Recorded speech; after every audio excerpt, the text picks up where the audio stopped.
Now, the book is full of great stories, and we don't want to give away the store, but I understand. Well, not I understand. In the book, you talk about your introduction to Michael Jordan as a beat writer was under dicey circumstances. So, if you want to, Right. tell that story. The person who had covered the Bulls for the Daily Herald prior to my joining them was not somebody who traveled with the team, but he did have relationships with these guys. He was with them, and whenever they were at home, and he had written the fact. There was nothing wrong with what he wrote, but he had written the fact that Michael and his then girlfriend had a son out of wedlock, and it was something that Michael's people were very, very concerned with his public image and public relations, and it was a fact that they really didn't want to get out there.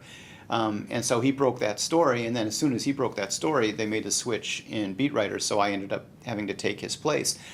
I had a relationship with Michael at that point, but it was very superficial. So, I mean, he knew who I was, and so I went up to him and I said, listen, I'm taking over the Daily Herald coverage, and I just want to make sure that you and I are okay, even though we broke this story that you didn't want out there. And I really think that in that situation, this was 1988, it was a different world.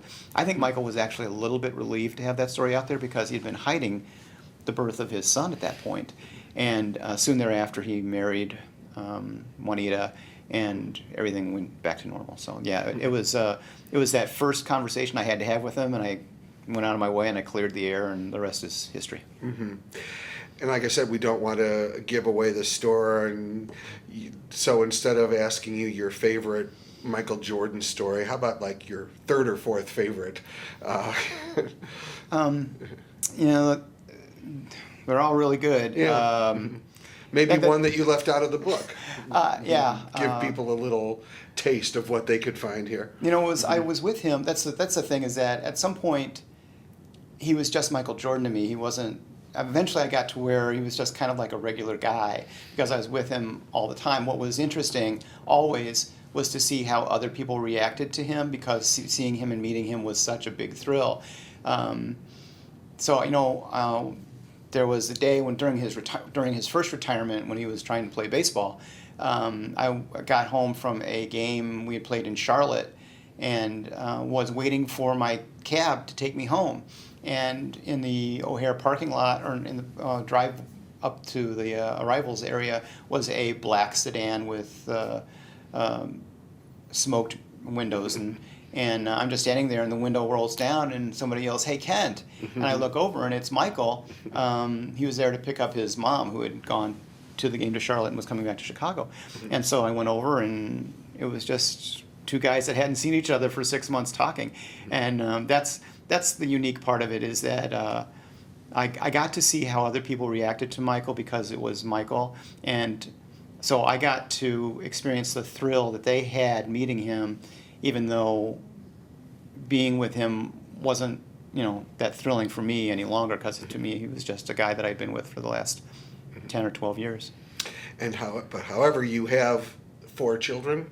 Yes. And you talk in the book about you do not have a Michael Jordan autograph, which you probably could have used to put all of them through college. Yeah, if I'd gotten but the right thing no signed. autographs of Jordan or any of the players. I don't, and you know what?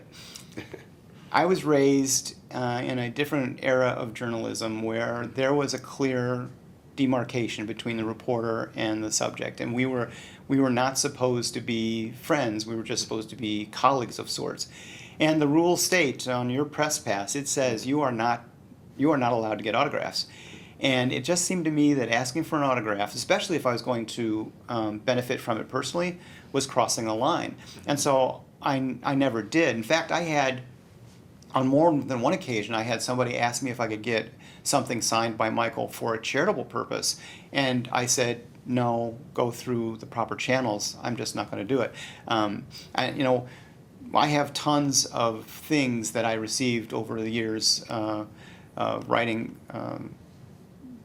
covering the Bulls, hats and T-shirts and stuff that I had received, and that's the memorabilia that my kids have. What my kids do have, each of them has one copy of it, is that I wrote the back of the Wheaties I was box. going to get to that. And the one that when they won the 92-93 championship, there's a description of the team that's on the back, and I wrote that. So all of my kids have their own copy of their Wheaties box. So that's something. You know? Yeah, a lot of people, a lot of kids dream about getting their face on the Wheaties box. Right, my name is on it. It's on the back, and Yeah. you got to turn around and look for it there. Okay, well, that's pretty good, too. Yeah, it counts. So one more Michael Jordan before we move on, because you were privileged to see him off the court, as well as on, and he's a notoriously famous competitor, and I was wondering if you could talk about seeing him off the court in competitive situations, and what insights you gained into him from seeing him. When I started with the team, they were still traveling on commercial flights. Today, all your professional teams travel on charter flights. But back in 88 through 91, 92, they were still flying commercial, so I flew with them. And there were any number of times where we would land and we would go down to get our luggage, and Michael Jordan, just like everybody else, had to stand around the conveyor belt and wait for their luggage to come out. And Michael would always gamble with his teammates as to whose luggage was going to come out first. And when he would win, they would gamble like $100 for each time. And when he would win, he would be as excited as I would be to win $1 million. I mean, it meant so much to him, even though $100 clearly didn't mean much to him. Then, of course, I found out that he had made arrangements with the baggage carrier guys at O'Hare, so they would arrange the bags in such a way that his bag would be the first one to come out when we landed. So he was clearly not above cheating when it came to something like that.